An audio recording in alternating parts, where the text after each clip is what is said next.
the good stuff.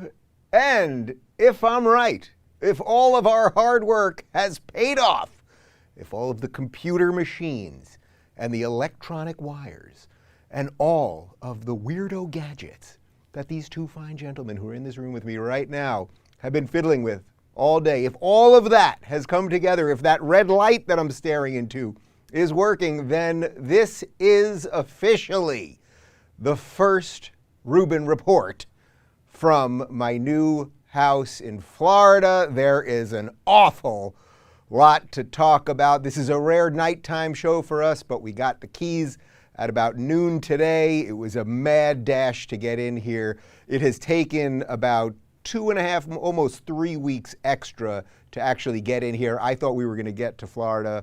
Well, I know when we got to Florida, which was December 18th, I thought maybe we could close on the house right before Christmas. Then I thought it could be right after Christmas. Then it looked like it was going to be right after New Year. Then some other stuff happened. Then all hell broke loose, whole bunch of things related to COVID and delays and banks and loans and all these different people pushing paper across desks.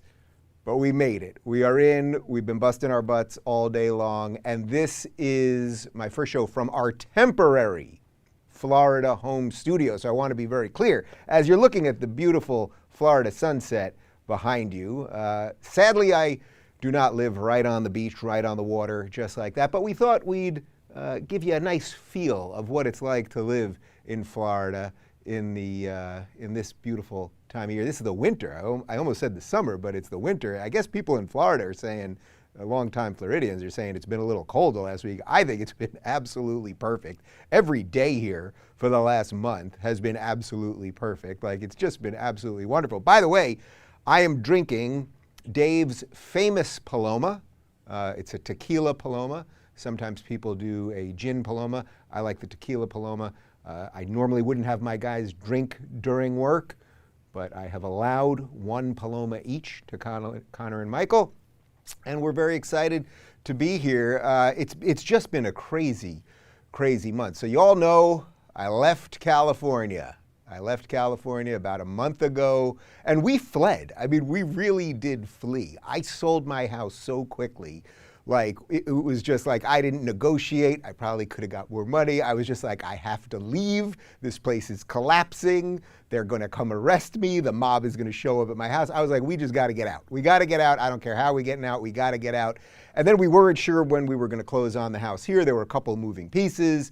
Things are a little bit slower in general in Florida. The real estate situation's a little bit different. Also, the real estate market here is so ridiculously bananas hot that you have to just get in on every house that you like immediately, and then you're bidding against 1 million people, and I had to call in favors, and it was just a situation. But we did get here. We fled California. We got to the free state of Florida. And since I've been here for the month, I got to tell you, I have seen more happy people. I have seen smiley people. I have seen fit people. You know, Miami is the most fit city in the United States. That's what they say. Just everyone looks like $1 million. I have been to packed restaurants. I ate out at a restaurant the other night. This is a place where you go, where you sit down, usually with people that you know, and then perfect strangers bring you food in exchange for money. I haven't done that in California in about 2 years. So everything's just been great here. There's such energy in this city. I've bounced around a little bit throughout the Florida area, but mostly I'm in the Miami, sort of the rough Miami area. Obviously not going to tell you exactly where I am, but rough Miami area at the moment. And it's just great. The refugees that are coming here, I know so many people moving here right now. Even in the month that I've moved here, I've inspired a couple other people that I know and at least 2 fans to move to Florida. Like, there's just such great stuff happening here. Like 2 days after we got here, I was at a party and the mayor was there, Mayor Suarez, who came up to me and he's like, Dave, man, I'm so happy you're here. And he gives me a big fist bump and a hug. And I was like, I was legit an enemy of the state like a month ago, right? Like, Gavin Newsom had me on a list. And now I'm here where the mayor is welcoming me to the city. As you guys know, I was invited to the governor's mansion with a couple other people, and I had a great intimate dinner with Ron DeSantis. Governor Ron DeSantis, it was just great. Like, it was so cool going up to the governor's mansion, and I had a little tequila at the end of the night. I don't think he was drinking, actually. Most of the other conservatives, they love their whiskey and their scotch, but he did have a cigar. He did have a cigar. I think I can say that. And just like to go there and like be welcomed. He was like, Dave, we're so happy you're here. It's great. Like, we love that you brought your businesses here and your family. I'm like, it's just absolutely spectacular. So my whole team has moved down here, or is at least in some version of the process of moving down here at the moment. Everyone's getting apartments, buying stuff. We're helping the economy. It's all good. The weather's been great. The people are happy. It's good, guys. Can you think the audience can tell that I'm happy? Can they tell that everything's, yeah, I got the thumbs up from both of you guys. Okay, yeah, everything really has just been great here. I'm super excited. First, that we finally got the house, of course. So referring to this little fun background that we got behind us, that's our evening background right now. So while we're in the temporary studio in the house, because we are going to build out a major studio, while we're in the temporary studio, we've just got a screen behind us, and we're going to work on some fun little things that we can do with the screen. This will be our evening motif. We're going to have a morning motif, an afternoon motif. Maybe motifs will change without me even knowing, because I can't see what's behind me. So who knows what Connor's doing over there with the computer? I don't know. But yes, we are going to build out the main studio, which will be a full proper set and all of that stuff. But obviously, it's going to take a little bit of time. And I don't know if you've heard about this old fella. There's this guy, very confused man, by the name of Joe Biden. And he's the president, or the man pretending to be president. And because of him and his poor policies, there's been a lot of supply chain issues. So it is very hard to order things right now. It was not easy to get all of these lights and the TV stand and the thing that I'm putting my Paloma down on every now and again. And the desks. I've been to IKEA many times. How many times did we go to IKEA in the last 2 weeks? 17, 27 times. A lot of times to IKEA. Even IKEA, we went to IKEA, and even IKEA is out of a lot of stuff. And there is nothing worse than when you write down the number, or you take a picture of the IKEA thing. I'm getting the lac shelf. It's 129.527. It's in aisle 15, bin 4. And you're all excited, and you're going, I'm going to do IKEA, and it's great, and I'm going to put all the stuff together, and the Allen wrench and the other thing. And then you go down to the warehouse area, and it's nothing. It's nothing there. It's a zombie zone. Wasn't that terrible here, but it was. There was a lot of stuff we couldn't get. And anyway, so we've been trying to order stuff for the studio, not only a new backdrop, shelves, items, all sorts of stuff. But things are just taking a lot of time. My house is completely empty right now because, well, we've got basically a couch and a carpet. But other than that, like pretty much empty, because the truck that has all of our stuff, we've got a big ass truck. I think that's the technical term, the big ass truck, like the Optimus Prime truck, was in LA. And because we got delayed a little bit, usually takes them like 4 or 5 days to drive cross country if they're just like, it's all your stuff and we're just going right to you. But then we got delayed a couple days, so I had it in a warehouse in LA. And then I told the guy, okay, you can leave now because we're going to be in the house and everything. And basically, there is a massive problem in the trucking industry, in the shipping industry. You guys know about this. I think we've talked about it a bit on the show, that basically because everybody is moving from California and New York. The New York people go straight down to Florida. The California people go all the way across to Florida, or some of them go to Texas, some of them go to Tennessee. But basically everyone's going that way, or everyone's going straight down. Nobody's going back up, and nobody's going west. So the truck drivers and the entire shipping industry, this is an industry built on, oh, we take stuff this way, we make money. Oh, and then we pick up stuff, we go this way, we take money. We go this way, we make money. We go this way. And it ain't happening. So there's been all sorts of delays. So we're not going to have much stuff basically for the next 12 or 14 days. That'll be all right. We'll be okay. We got a couple towels at Target, and we got these fancy new glasses that I'm drinking Dave's famous Paloma out of, and it's all going to be okay. I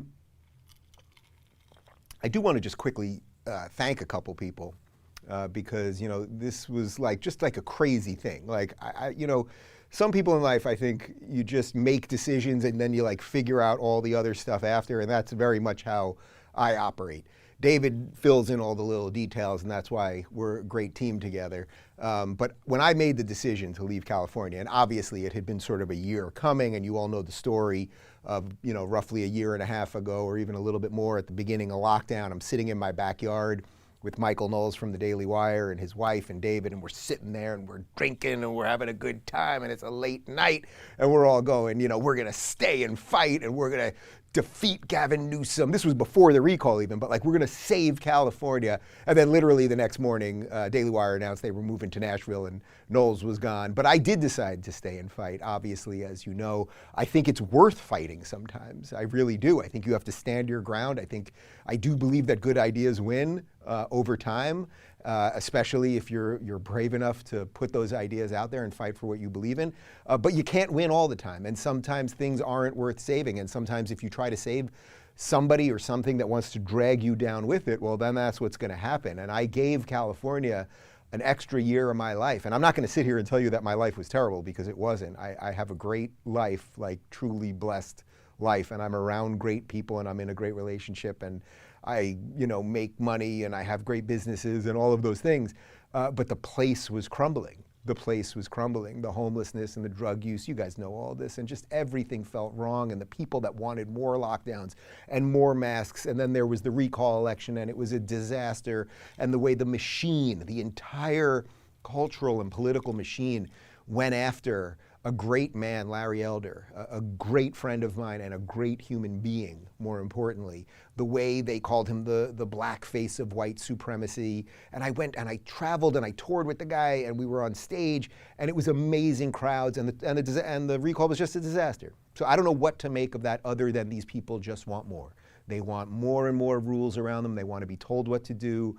They want to be spanked and put into bed in real tight sheets and blankets and just can't move. And then you can wake me up when you want, because I need you to tell me when I can get up and when I can go to bed and everything else. So the last year, even though what happened in our house, and we had great parties, I had a great 45th birthday party, we had great dinners, all of these things. It was like I was never leaving my house. And when I was leaving my house, the few times that I did, I'd walk the dog, and I'd sometimes get sneered at for not wearing a mask while I'm outside in 85-degree weather in California, not walking the dog, but I'm not wearing a mask, right? So I'd get sneered at for that, and just, I'd go to supermarkets and I didn't want to wear a mask, so I'd get yelled at by a security guard, and then I'd be inside and some Karen would yell at me, and then some other guy would yell at me. And then David, who's completely tolerant of my radical right-wing beliefs, like, we were in the supermarket one time, like right around when I was like about to announce that I wanted to leave, about to really tell him, like, we've got to go. We have to escape before they build the wall so that we can't get out. We were in Pavilion Supermarket, and I wasn't wearing the mask, and I had it in my pocket, so if someone wanted to yell at me, I could put it there, and that would stop COVID, I think that's how it works. But someone was yelling at me, and David just turned to me, and he's like, and sort of with a smile on his face, like, it wasn't in a dick way at all. He was like, you don't have to come shopping with me anymore. And then I was like, okay, we gotta go. Like, this is so insane. And the level, you all know these stories. You all have these stories in your life with your family and everything else. Just the level of insanity. It's just like, no more. I just didn't want anything to do with it. And then on top of everything else, and then I don't want to talk about California ever again. Maybe that's gonna be the goal. Maybe every time I bring up California on the show, I'm not kidding, I have to pay money to something. I'm really not kidding. Like, every time I reference California, if it just pops into my brain, I'm gonna donate $5 to something. The California, like, Retard Association or something, or damn Paloma. You know what I mean. The California, or the Refugee Network. We're gonna figure that out. Something. Larry Elder's PAC. Yeah, maybe that'll be it. Or how about the Save Larry Elder Fund? Where I will put up enough money, the amount of times that I say California on the show, I'll put up enough money to privately charter a plane to get Larry Elder from the dystopian nightmare of California to the free state of Florida. I'm not kidding, we should do something like that. Let's make note of that. Every time I bring it up, just sort of gratuitously, I will put $5 towards something. But then, of course, that starts after today's show, by the way, because I just got to finish up what I'm saying here. But we get through the recall, and then 3 days after the recall, I got audited by the state. And it's like, we know this is what they do. Lois Lerner, remember that whole scam, IRS scam during the Obama years? Like, they used the levers of government as weapons.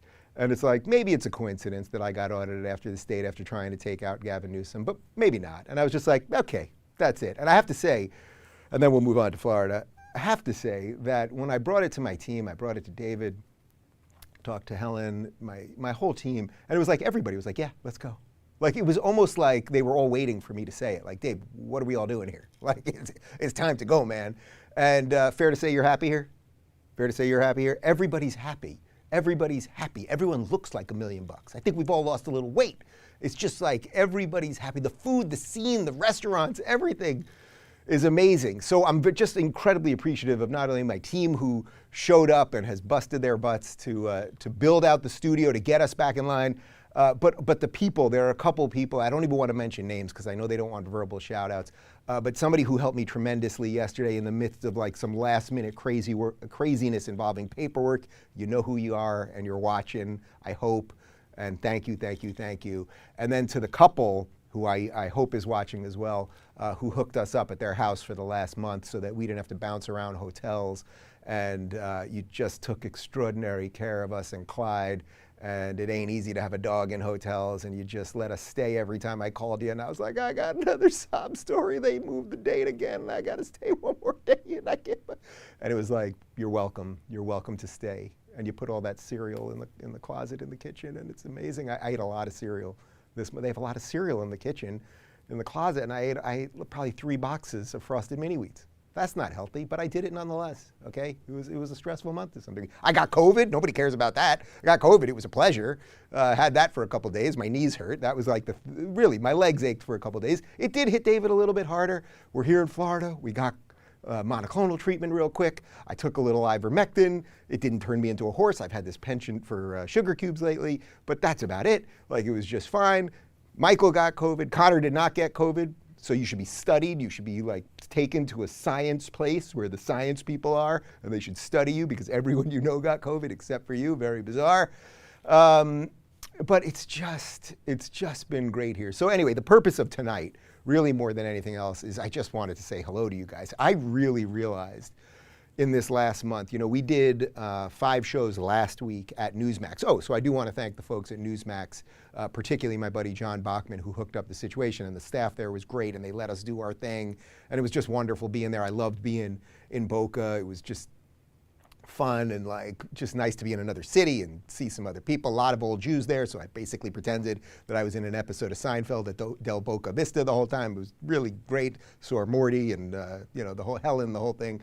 And we did that, and then really the purpose of this tonight was that I just wanted to do a real thank you to you guys, and I really realized, and I know this may sound cliche or silly or pandering or something, but it really is true, like how much I love my job. I was like not happy. As happy as I've been here, the only thing that I wasn't happy about was that I couldn't do this. I couldn't talk to you guys directly. I did a bunch of local stuff, and I was live streaming and all that and communicating with people on there, and that Locals is now the only place that I respond to anybody, and I talk to people, and it's great, and we're building an amazing community, but I miss doing the work here of the show, right? Like I missed like talking to you guys about the news. You know, I'd see things, Twitter is not the same, it's just not the same. It's old negative bullshit, but not even that. All the interactions are just purely meaningless. Like I missed like talking to you guys about the news, communicating things, the Biden press conference that we covered last week. Like there were so many instances of that, the viral videos and getting in here and talking about the news and sometimes being silly and sometimes being serious and doing something that has value. You know, I can't tell you the amount of people that have come up to me here. You know, I always tell you, it's like when people come up to me, they're always nice. But something about being here, the people that have come up to me, like they're like overjoyed. They're like thrilled that I'm here. They just welcoming. When I was waiting for my buddies the other night at STK in Miami Beach, which you ever want to go to a steak joint that is loud like a club, and they got that thumpa, thumpa, thumpa, and you can't hear anybody, that's the place to go. But the food was great, atmosphere was great, all good, loud, fun, whatever. I'm sitting at the bar waiting for my friends, and this couple, I don't know, probably like mid-60s, sitting next to me. And the woman's looking at me, she keeps looking at me, and then the guy goes, you're not gonna, I don't know if you know who this is. You look like this Dave Rubin guy. You ever hear this Dave Rubin guy? You look like Dave Rubin. I was like, I have heard of Dave Rubin. He's right here. And it was like, I've just had so many great experiences of just people being happy and nice. I'm not kidding, even like stuff here at the house, like the inspectors are nicer. And that is what I want to devote my life to. I am not kidding. I am here now in the free state of Florida to keep Florida, Florida. There is something right here, something really, really right. And by the way, it's not just here. It's not just here. Of course, it's in Texas. Of course, it's in Tennessee. Of course, there are pockets of it, even in blue states, believe it or not. And of course, there are other red states and everything else. And not that the solutions are all political. But people have managed somehow in certain places to figure out a way to live a free life of their own accord. It doesn't mean they're perfect. I certainly ain't perfect. But like, people are figuring it out. People are figuring out how to tune out the lunacy, how to focus on the things that give them value and joy and passion and all of those things. And I want the message of what has gone right here in Florida, I want that to resonate throughout the country. That is now the driving force of what I do. In many ways, fortunately, it's what my new book is out, which comes out in April, Don't Burn This Country. And it's all good. You know, people are live chatting in Locals right now. So if you want to go to rubinreport.locals.com. Oh man, Michael almost took out the whole system right there. Almost knocked over the Paloma right onto all the fancy new equipment. It all could have ended. Well, that's what a test stream's all about. Can the supercomputer survive tequila and grapefruit juice? These are the things we're testing out right now. But people right now are chatting in rubinreport.locals.com, so you can throw me a couple of them. Craig, oh, this is important. We don't have our teleprompter set up yet, by the way. That's why I'm looking a little bit this way, because he's showing me on a traditional computer. These are all the inner workings of a YouTube show that you might not know normally. This is an important question. Craig, how's the humidity treating your hair? I gotta say, I'm feeling pretty good about the hair game. I still don't have a stylist. If you're watching this right now and you are a great Miami hairstylist, I need somebody. I'm about 5 weeks out from a haircut. My girl Jess, I love you. I miss you. Can I fly you out here? If not, I need somebody in Miami. Like, obviously I need somebody. So if you're a hairstylist in Miami, reach out to me. The best way to get me is at Locals, but find a way to get to me. But I need everything. I need a dentist. I need a dermatologist. You know, I wouldn't mind getting a massage every now and again if you're a masseuse. What else do people need? I need a, optometrist. My eyes are fine, thank you. But I guess if I had some strainage of the eyes, I could need an optometrist. Allie says you need to post the Paloma recipe. Allie, I appreciate that. And first off, you know, David puts a lot of his recipes at davidscookbook.com. He's an incredible chef, or you can check him out on Instagram at David's Cookbook. And he is actually working on a real cookbook, like a legit cookbook, which I'm super psyched about because I want to share some of these great meals. And a lot of you in the community have made a bunch of his stuff. I think the cast iron chicken parm usually is #1, and the non-fried chicken wings also do quite well. But there will be some drinks in there, and then the book is going to take an interesting other turn, so it's not just a cookbook, but I can't get into that. But I'm going to have a little something to do with that, I think. But the Paloma recipe, well, I'll be quite honest. This Paloma is very simple because, as you can see, you're not getting much of a pink there. And a normal Paloma, you'd be getting your grapefruit juice, you'd be getting a pinker thing. I didn't have a grapefruit here. We're running low on supplies. I had to do what I could. Grab the tequila. Well, I filled it up with ice. There we go. Filled up my new fancy glass from Target with ice. Went with the tequila, didn't measure, just did what I had to do. And then it's just a grapefruit spindrift. You guys know about the spindrift? I'm like addicted to this stuff. It's basically club soda with just like a splash of different juices. So this one's grapefruit, but they got raspberry, they got lime, lemon, you know, they got an Arnold Palmer, they got all sorts of stuff. Normally I would put some lime juice in there, but really for a good Paloma to me, it's just like club soda, grapefruit juice, lime, ice, like you're good to go. You could put like a little fruit in there if you want, but this is pretty basic. Let's see, Rob says, I'm pretty sure that I'm on Newsom's list as well. Yeah, the guy's definitely got a list.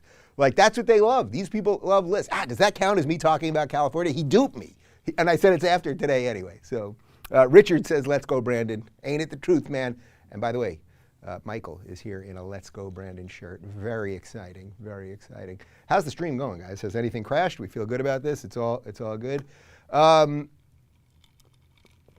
all right, we're gonna wrap because my guys have been busting their butts all day. We wanted to do about a half hour, make sure the computers weren't gonna crash and that everything else was gonna be okay. So yeah, I think we're gonna be in this studio or some form of it. It's a little hard to say, honestly, because of the supply chain stuff. Like, we're ordering backdrops and bookshelves and all the trinkets and lights, and you know, we're gonna hang, like, we got a lot of stuff to do. we'll be here, but the show will be as sharp as always. Our teleprompter does arrive in a day or two, so then I can get messages directly so I don't have to look that way, because I would imagine in the last half hour when you saw me look away, you're going, what's he doing? What's over there? As opposed to looking directly at you. So we'll have the teleprompter, and you know, we have some tricks and fun stuff coming over the next little bit. But I'm really psyched to be back, and I just want to thank you guys all for your patience.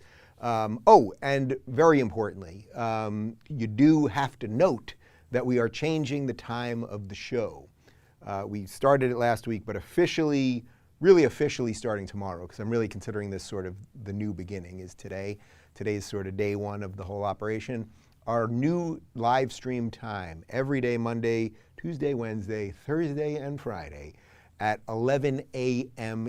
Eastern. We used to be at 2 p.m. Eastern, which was 11 a.m. Pacific. We are now at 11 a.m. Eastern, and I think that's it. I think that's it. I want to thank you guys.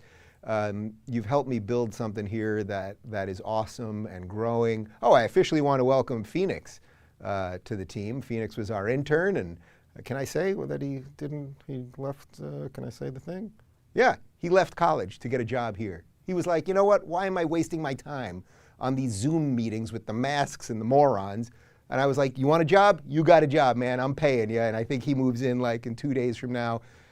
So I'm just super psyched that you guys are part of this adventure. I promise you that if you think that anything that I've done over the last few years has been halfway decent, that we are going to make it all better. And I'm truly feeling inspired. Sometimes you have to look for inspiration in life, right? Like you don't feel it. You're out of touch with what's going on. You're a little lost, whatever. Like, no.